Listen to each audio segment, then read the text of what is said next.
नहीं रह जाती। ये उस मासूमियत के टूटने की कहानी बन जाती है, उसके बिखरने की।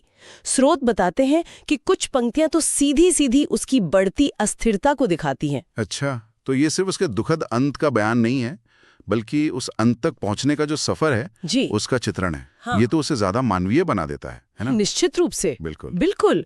और यहीं पर वो पानी और डूबने का जो प्रतीकात्मक है, सिंबलिज्म, वो और भी ज्यादा जरूरी हो जाता है। इस पर स्रोतों ने काफी जोर दिया है। हाँ, पानी का जिक्र, स्रोत इसे सिर्फ एक घटना, मतलब उसके डूबने से कहीं ज्यादा बड़ा मानते हैं। ऐसा लगता है ये गाने का एक मुख्य बिंब है, सेंट्रल इमेजरी। ये कैसे काम करता है? बहुत अच्छा सवाल पूछा। देखिए, स्रोत बताते हैं कि पानी यहाँ कई लेवल्स पर काम करता है। पहला और सबसे सीधा स्तर तो है ओफेलिया की मौत से जुड़ा हुआ। उसका अंत डूबने से ही हुआ था, दुखद अंत। लेकिन स्रोत इसे सिर्फ फिजिकल डेथ तक ही नहीं रखते। पानी यहाँ प्रतीक है उसकी बढ़ती हुई भावनात्मक लाचारी का। जैसे पानी का बहाव उसे ले गया, वैसे ही हालात उसे बहा ले गए। ये उसके नियंत्रण खोने, लॉस ऑफ कंट्रोल का एक बहुत शक्तिशाली रूपक है, मेटाफर है। यानी पानी सिर्फ मौत नहीं, बल्कि जीवन पर पकड़ छूटने का भी प्रतीक है। बिल्कुल, हाँ। और स्रोत इसमें एक और परत जोड़ते हैं। पानी पवित्रता और शुद्धिकरण, प्योरिफिकेशन का भी प्रतीक हो सकता है, सोचिए।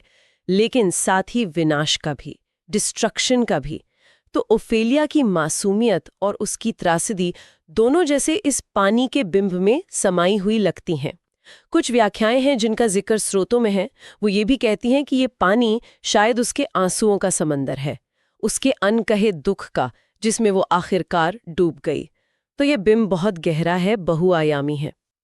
समझ गया। ये सिर्फ एक साहित्यिक रेफरेंस नहीं है, मतलब ये गाने के इमोशनल कोर का हिस्सा है।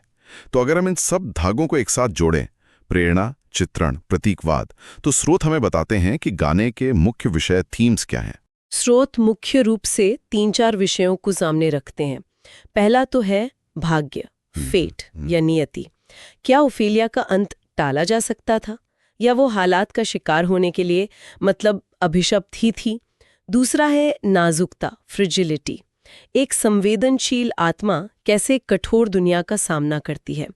और तीसरा है वो परिस्थितियों के सामने असहाय होकर आत्मसमर्पण कर देना, हेल्पलेस सरेंडर।